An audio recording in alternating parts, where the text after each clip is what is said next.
thanks for tuning in. Today, we're going to be taking a look at something from Prager University. What role should religion play in a free society?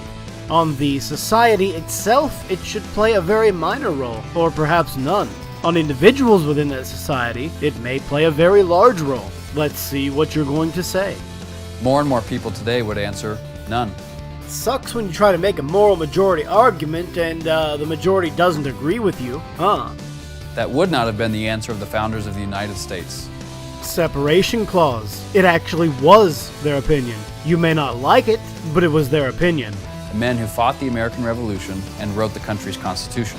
You act like their personal beliefs are the same thing as their public policies, and your inability to separate them is troubling. Not only that, there were plenty of other people who fought that revolution with them. Do you know why they fought the revolution? Because they didn't want a state church. One of the huge reasons they fought it. So that there wouldn't be an Anglican church in charge of everything, or a Catholic one, or a Muslim one, or a Jewish one.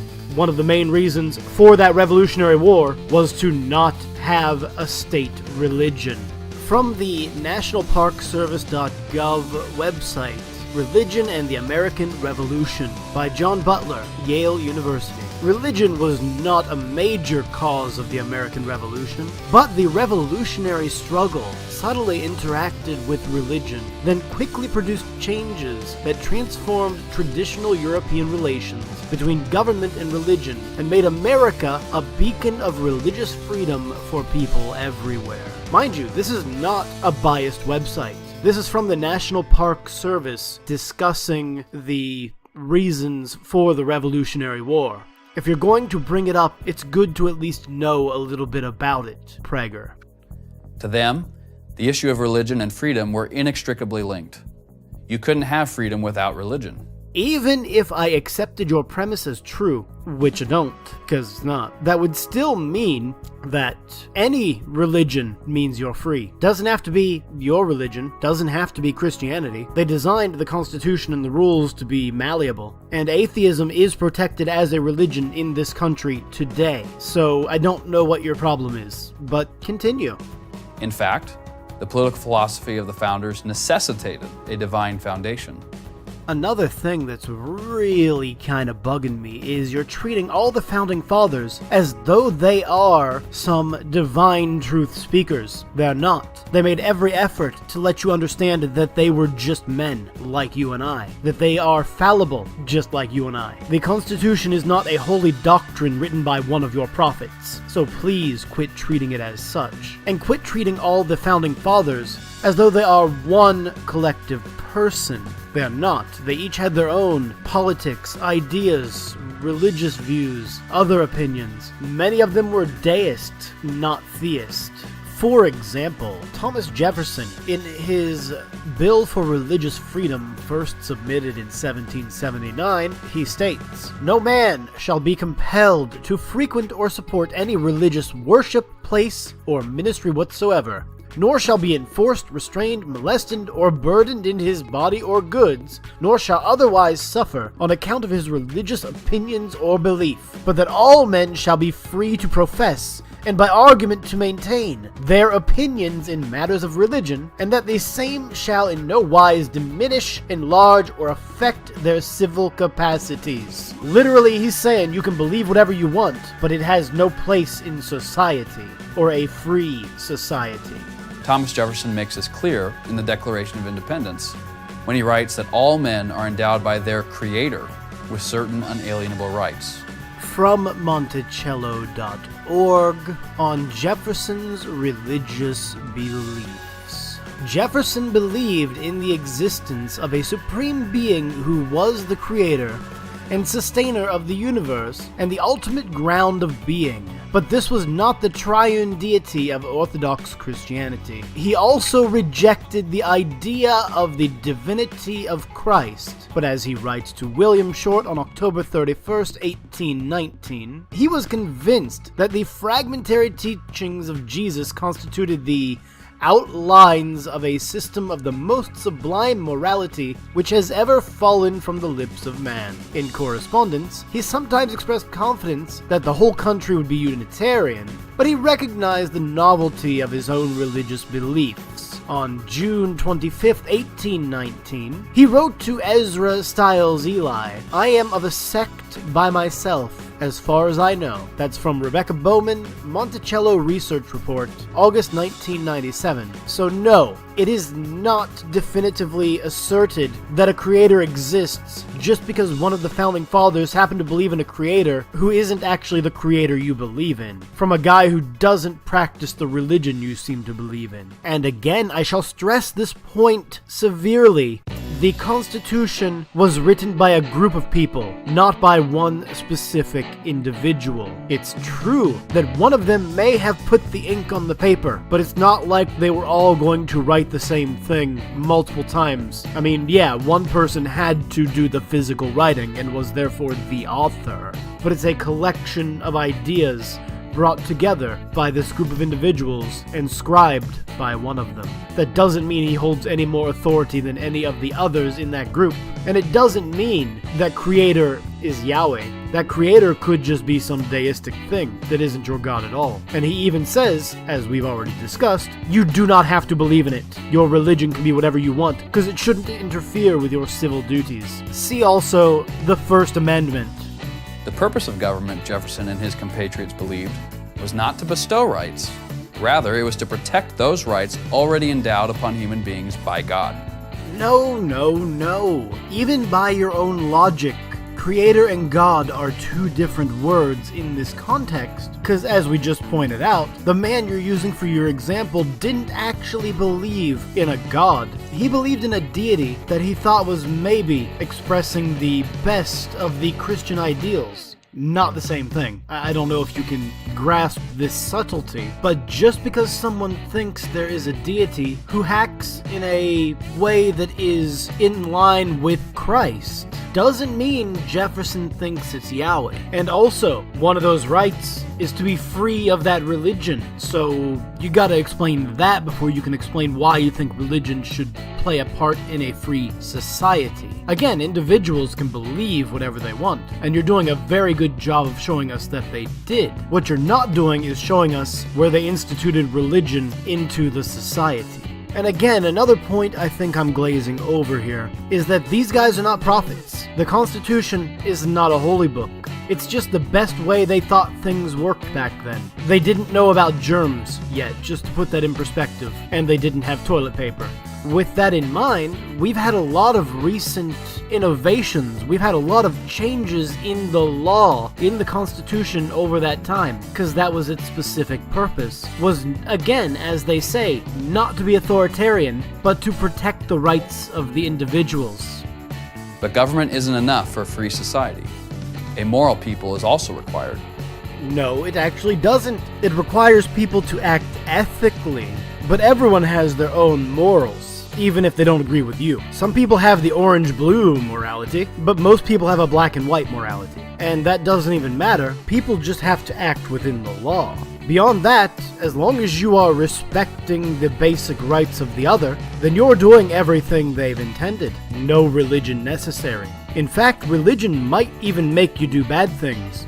But that's not really the point of this right now. The question is whether or not religion is necessary in a free society, not do we need to be moral to have religion. Please stop with the non sequiturs. That is, a people moral enough to police itself. Okay, let's stop a moment and break this down. You're claiming the Bible is the source of all morality, or you're claiming that people must be religious in order to have morality, but here you are violating the Levitical laws by wearing clothing of different mixed fibers. You are putting yourself on a picture and engaging in the sort of graven images and vanity that your God will send you to hell for. You have dyed your hair, another sign of vanity. You're virtue signaling, which is a kind of pride which will also damn you to hell, and so on. Your beard is shaven. I wonder if you are married or not, and if you have followed all the customs involved there. Jesus says to give away all your belongings. but that looks like a very nice suit you're wearing, and I wonder how much money has been spent on the rest of your appearance. So before you go around telling me that religion makes people moral, maybe demonstrate it yourself first, before you expect me to do what you're saying I should do even though you're not doing it. How does that sound? I mean, if you don't believe that religion is what makes you moral, and you don't believe that this creator, this God, will send you to hell for the things he says he will send you to hell for, why do you expect me to believe it? If you don't believe your God is all-powerful, that he wrote the book and created humans with the rights, and you can ignore whatever part of it you want, then why can't you let me do the same thing? Virtue or morality, George Washington observed, is a necessary spring of popular government. That's correct. I don't know how this supports your point at all. Thus, for the founders, liberty was not merely the ability to do what one wanted. Right, but if you're going to ignore the parts of your religion that you don't like, but still claim that you need that religion to be moral, are you saying you're living immorally on purpose? Also, what definition of liberty doesn't allow you to do what you want within reason and not harming other people and so on? If you can demonstrate liberty without sovereignty, I will be very surprised indeed. It came with moral demands and boundaries. No, it comes with ethical boundaries, because laws are based on ethics in America, not on morals. As you pointed out earlier, when you said this. The purpose of government, Jefferson and his compatriots believed, was not to bestow rights. Rather, it was to protect those rights already endowed upon human beings. They all accepted the rule of life expressed by Benjamin Franklin. Nothing brings more pain than too much pleasure. Nothing more bondage than too much liberty. Yeah, and that still doesn't demonstrate that religion is necessary in a free society, or that it should be in a free society. The founders knew that the absolute enemy of freedom was, ironically, a freedom that was absolute and unrestrained. You know, that's an excellent point. That's why they wrote a constitution and not a holy book. It's really odd to hear someone speaking for a mostly libertarian, right-wing kind of channel argue that what they actually need is a lot more regulation from the government to keep them free. Just throwing that out there. And where was this restraint going to come from? Their answer was religion. August 10th, 1787, Thomas Jefferson to Peter Carr. Fix reason firmly in her seat, and call to her tribunal every fact, every opinion. Question with boldness even the existence of a God, because if there be one, he must more approve of the homage of reason than that of blindfolded fear. Which for them, because of when and where they lived, was some variety of Christianity. January 1st, 1802, Thomas Jefferson addressing the Baptist Association of Danbury, Connecticut. Believing with you that religion is a matter which lies solely between man and his God, that he owes account to none other for his faith or his worship, that the legitimate powers of government reach actions only, and not opinions, I contemplate with sovereign reverence that act of the whole American people, which declared that their legislature should make no law respecting an establishment of religion, or prohibiting the free exercise thereof, thus building a wall of separation between church and state. Let divines and philosophers, statesmen and patriots unite, Samuel Adams wrote, in instructing citizens in the art of self-government. If ye love wealth better than liberty, the tranquility of servitude than the animated contest of freedom, go home from us in peace. We ask not your counsel or arms. Crouch down and lick the hands which feed you. May your chains sit lightly upon you, and may posterity forget that you were our countrymen. Also from Samuel Adams. In short, of leading them in the study and practice of the exalted virtues of the Christian system.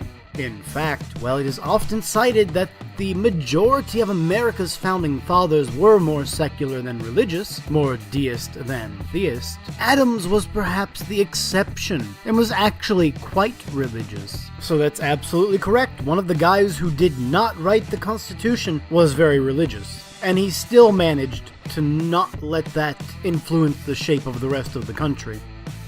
The Christian system to which Adams refers is composed of Judeo-Christian values. That's correct. His personal views were as such. He also believed that this tolerance should not extend to Catholics because of their history of violence.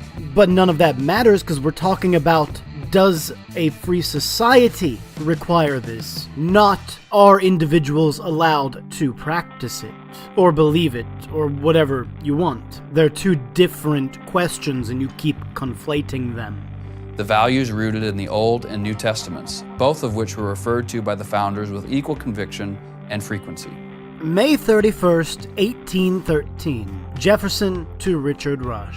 The subject of religion, a subject on which I have ever been most scrupulously reserved. I have considered it as a matter between every man and his Maker, in which no other, and far less the public, had a right to intermeddle. And the rest of the video is more of the same, going on about how the Founding Fathers were religious, not why religion is necessary in a free society. So that's where we're going to call it today. I've beat this dead horse long enough, and today we found out one other important thing. Prager University loves more regulations to give them freedom if they believe those regulations will restrict, something. I don't know. Prager used to be on the right, but this video is very much on the left. Anyway, if you enjoyed, please click the thumbs up. If you didn't like it, click the thumbs down. Go ahead and leave a comment and tell me what your favorite part was. Did I miss any arguments that you think I should have made? Go ahead and share this with your friends, and don't forget to hit subscribe if you haven't already. Goodness knows I could use to have a higher number of people who want to watch me. And, as always, this has been Reverend JR, signing off.